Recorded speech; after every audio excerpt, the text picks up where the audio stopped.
Okay guys, so share lang natin itong ginawa natin na 12 volts DC solar hub. So basically ang function nito is makontrol natin or ma-manage natin yung ating mga DC loads through this hub. Ayun guys, so basically ang ginawa natin dito is naglagay lang tayo ng mga DC socket sa gilid and switches to control yung ating mga DC load. So apat sila na DC load na pwede dyan. So sample, ayan guys, meron tayong dalawang electric fan, pwede natin siyang switch on using our hub. No? So, yan. So, naka-open silang dalawa. Pwede na rin silang patayin through the hub. No? Ayan. So, meron din tayo sa kabila. Yung kabila naman, merong electric fan na load dyan at meron din na isang ilaw. So, ito yung sa electric fan. Yung ilaw nasa labas ng bahay yun, guys. Then, naglagay din tayo ng automatic transfer switch dyan, guys. So, ang primary source ng power natin is solar.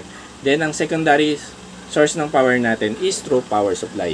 Meron tayong DC automatic transfer switch sa loob nitong hub natin para just in case mag low voltage disconnect tayo dun sa solar natin, no, dun sa main line natin dun, is masusupplyan pa rin ng power ng ating power supply yung ating DC hub.